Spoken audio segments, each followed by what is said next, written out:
Hi there, welcome to this beautiful yin workout. What I'd like you to do, I'd like you to come down to lying. So if you have blocks, grab them. If you have a bolster, grab them. If you don't, maybe roll up a towel or a blanket. That can work equally as well. Maybe a couple of books or something that you can use in the place of blocks. I'm going to get you to come down to lying. You can lie in what we call restorative rest, which is with the legs over the bolster, supported by the bolster, heels on the ground. Or you can lie in constructive rests, where the feet are just wider and the hips and the knees roll together. Or you can just lie in Shavasana. Okay, I just want you to come to lying down. I want you to start your practice with a nice, gentle relaxation. While you do that, I'm just going to have a little chat to you. So close your eyes, let everything go, and just let yourself listen up just for a few moments. I just want to explain to you about Yin Yoga.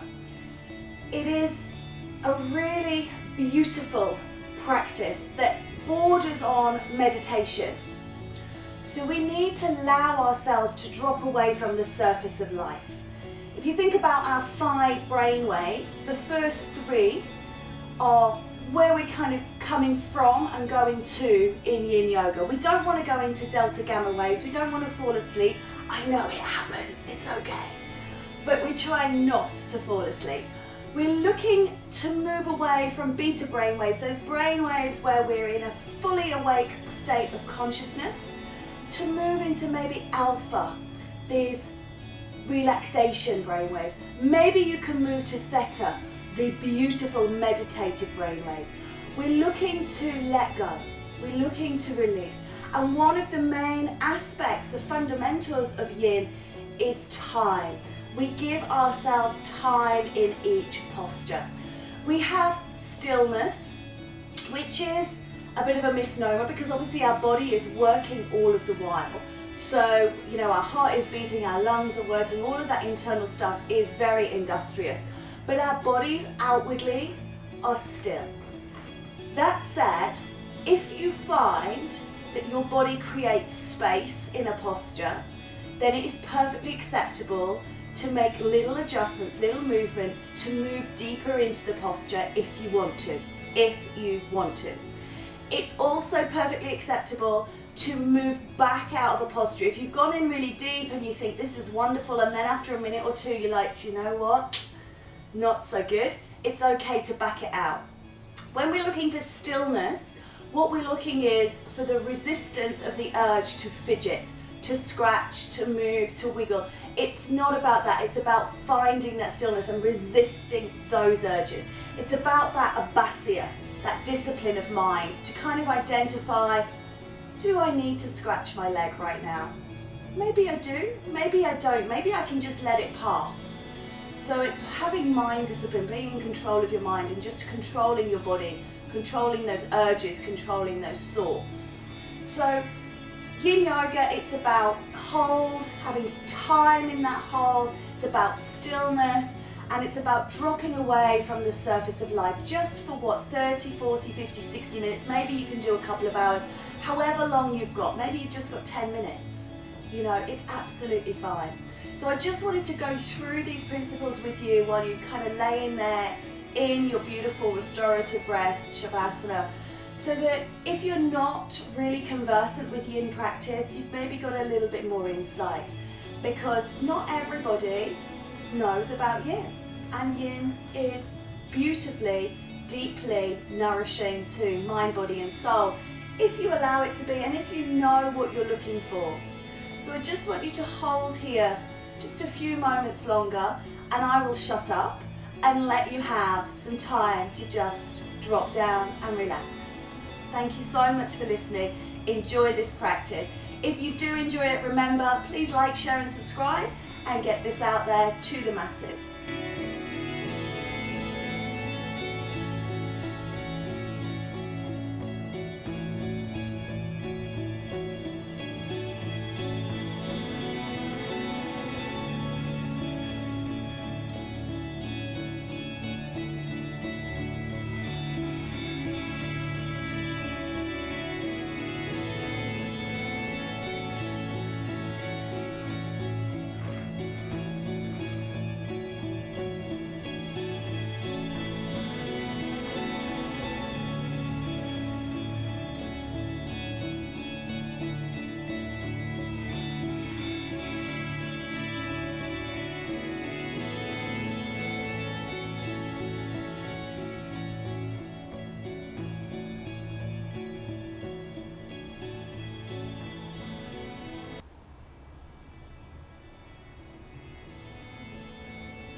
Take a long, slow, deep breath in, and as you exhale, just make your way up to a seated or kneeling posture. We're going to move into dragon pose.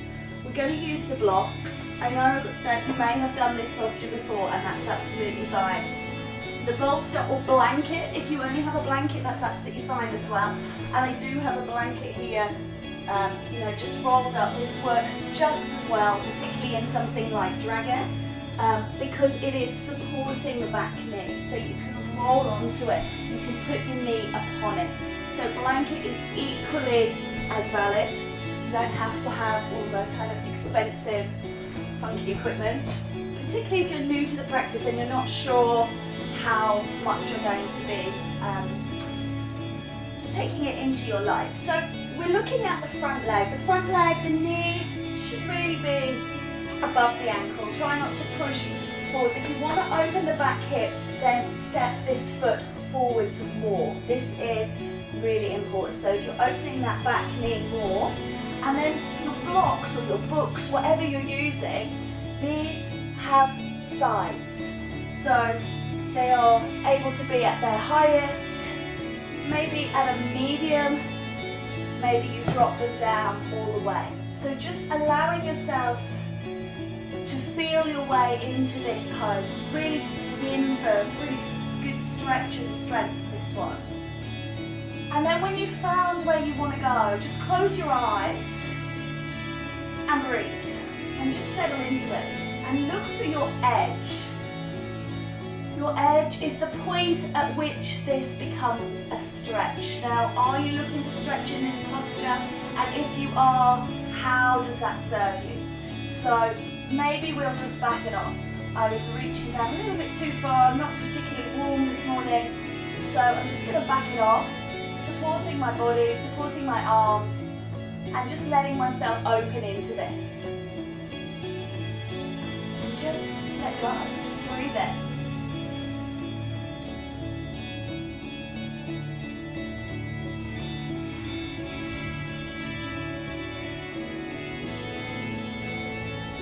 Now if you let your breath be your focus,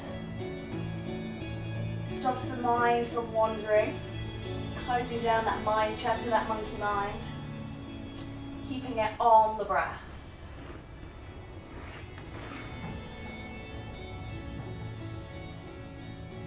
Now there are other options with this posture. Maybe you bring the hands on the inside of the leg.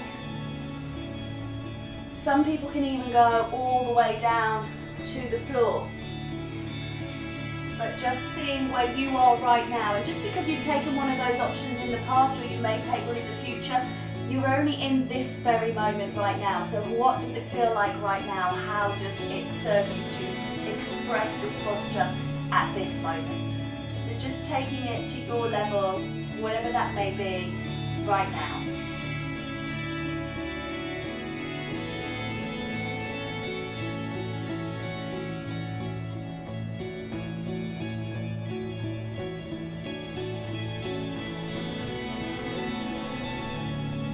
Now just one point I'd like to make. If you are down on your forearms, I'd like you to have your hands in Anjali Mudra rather than interlacing the fingers. Interlacing the fingers can bring a lot of tension into the shoulders. So just rest the palms together if you are down here on your forearms, just so that you release off any of that stress in the upper body.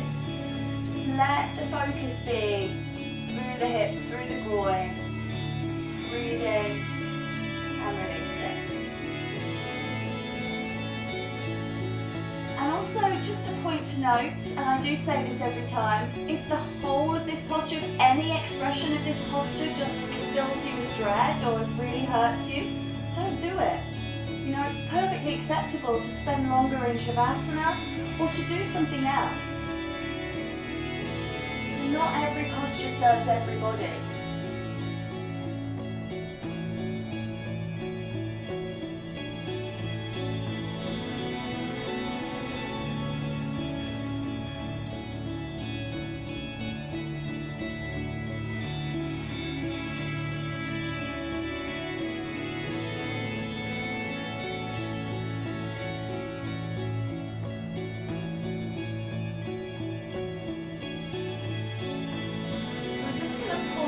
out of this posture, just stretching out. Reach down towards the toes, lengthening the back. Again, if your knee is not good, come up to standing. Come into a position where your knee is released. There's no reason to ever go into pain. Discomfort, challenge, definitely, but not pain.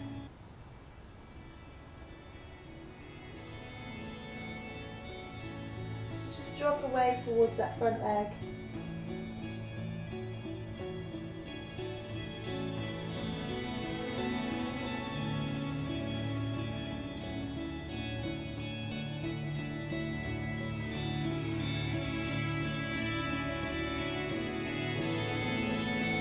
Onto the floor, just bring yourself through and just take this leg behind. So you can just stretch it out behind, press the toes into the ground, push the heel away, just lengthen the back of the leg.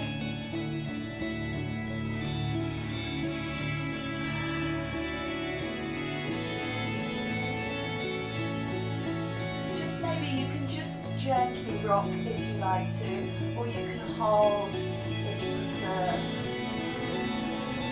Just a little tiny bit of movement in between allows us to absorb all of the vibrations of the postures. So just allowing yourself now to think about side number 2. So we're going to be stepping through. I've got my left leg coming forwards this time. It doesn't matter as long as you do both sides, whether you started with your left or your right. And again, just finding what feels right for you. And the sides might be different. So 10 years ago, I broke my back and I have paralysis in my left leg. And so this leg, the muscles kind of died and therefore it has more room and it goes a little bit further. And I have to be careful of that because it tends to just, fall away from me. And I have to just pull back and make sure that I'm in control. So you might have little things like that about your body. You might have had a trauma or an illness or something, or you might just be flexible, on your dominant side or more inhibited on your dominant side, whatever it may be. Just notice these things about yourself, accept them and work with them.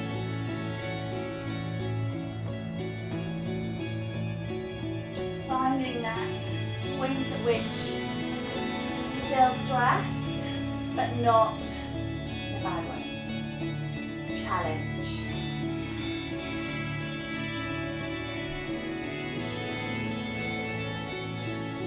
So quite often with side 2, the mind is going mental because it knows what to expect and it's like, when we did this other side, this da-da-da-da-da, and you've got to just dismiss those, okay? So just give that up. Try and let that go as much as you can. Try and experience it as a new experience. Just breathing through, letting it go. And just thinking about those options. Maybe you want to bring the hands inside, as you did maybe on the other side. Maybe you're coming down onto your elbows if that's what you did. Hands in Anjali. Or not. Whichever, wherever, whatever you feel good with. Close your eyes and just breathe.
leg stretch at the front, so just drop the head down.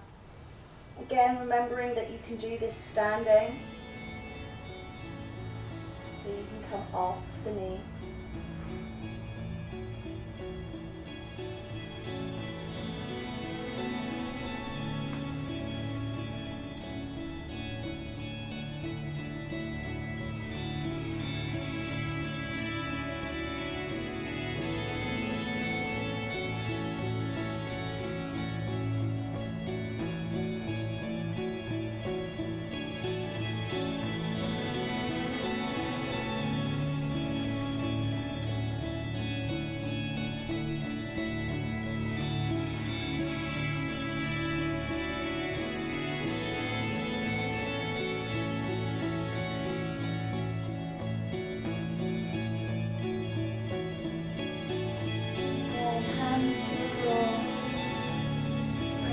Up.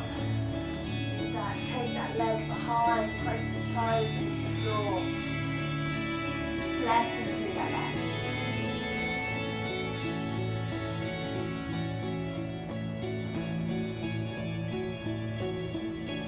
Maybe just a little rock forwards and backwards.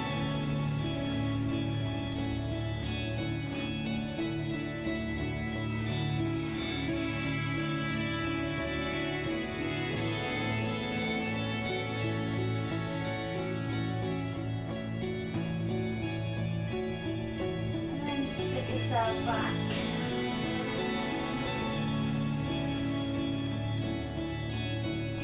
So we're going to come down onto our tummies.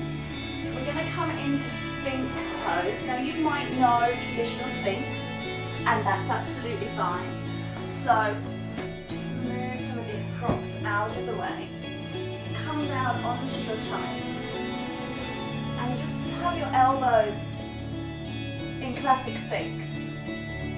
And this might be fine for you, and this might be where you want to be. If your back is a little challenged, then just slide, I slid my body back, but you slide your elbows forwards and just take some of that stretch out of your lower back. You can rest yourself on your bolster. Just let yourself relax down here.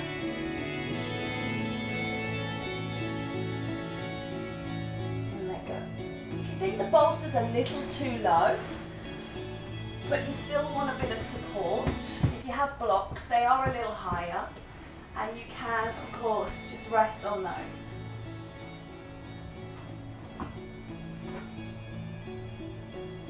So whatever option you want to take, just tuck your toes under, lift your leg and push back. And then place the leg back down. Just create a little bit more space in the back. Tuck the toes of the other leg in, lift up, push, and lower it to the ground. Just creating some space in your lumbar spine. Just pause here and breathe. And remembering that if the back bend of any description is too much, then please feel free to just rest down. Completely. Nobody has to do anything that doesn't feel good for them.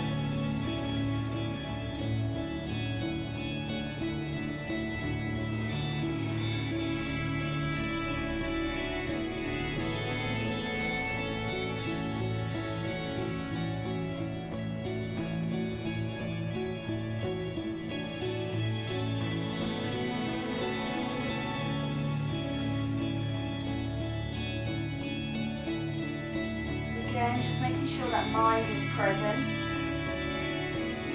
Maybe you focus your awareness of your mind on the point of contact between your navel and the ground, your pelvis, your legs. Maybe you focus on the breath. Just try and stay right here.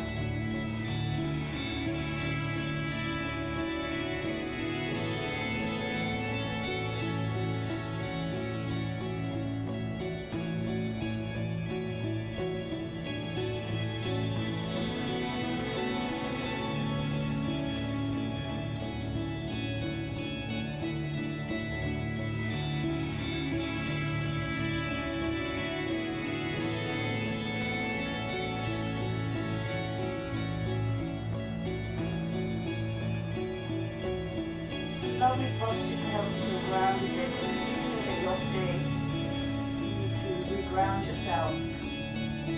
This is fabulous. It kind of works through the spleen and the stomach meridians, which are earth elements, and therefore, you know, and they're touching the ground. If you think about where the stomach and the spleen are in the body, where the meridians run, this just brings you back down to earth. So it's a great grounding posture.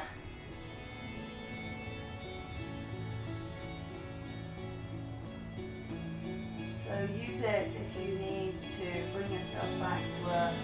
You're flying high. There is an alternative to this if you want to challenge yourself a little. Just take the hands a little bit of a diagonal so they're no longer in line with the shoulders. And you can just press into the hands and just lift yourself up. It's a bit of a stronger back bend. There's a lot of a stronger back bend. Be aware that this is not great. So we don't want the shoulders rising up around the ears. So keep them down and just find the seal pose. The point of contact with the earth is now your pelvis, and the back bend is very strong. So again, just seeing what feels good for you in this moment.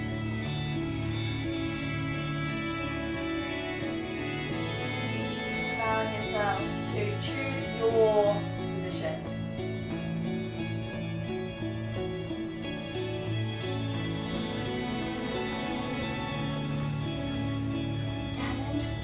Yourself away. Let yourself come down to the ground. Rest your head on your hands. Maybe just a little wiggle to the lower back and release. And let go. Just rest here, breathing and observing.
Up now to all fours.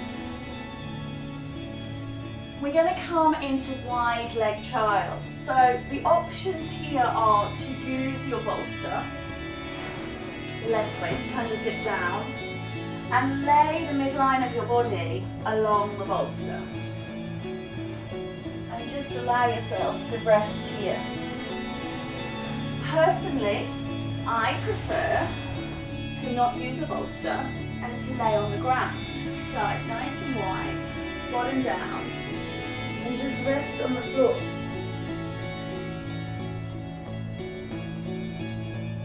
So it really is personal choice of where you want to be.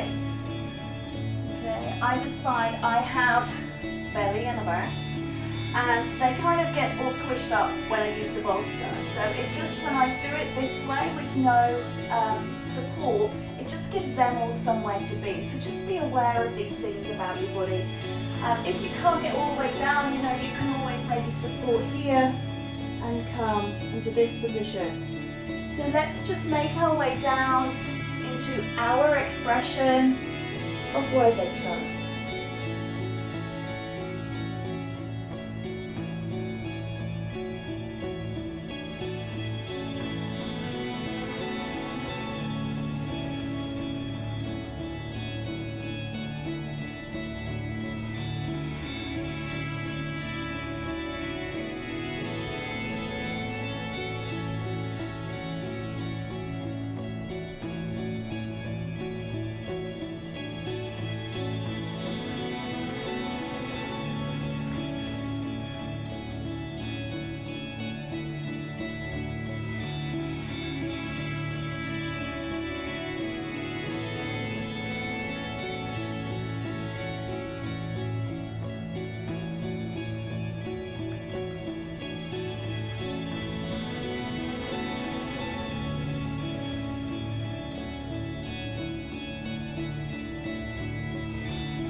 Just remember, if you're resting the head on one side, turn it to the other side right now.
Allow yourself to gently come up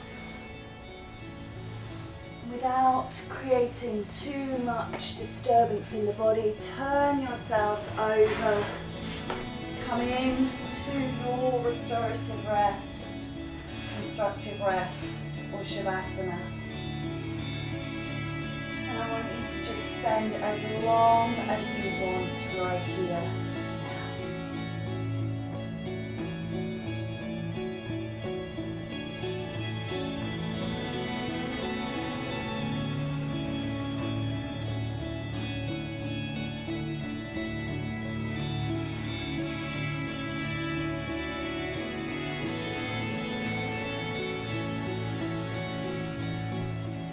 Please remain in your restorative rest pose for as long as you need to.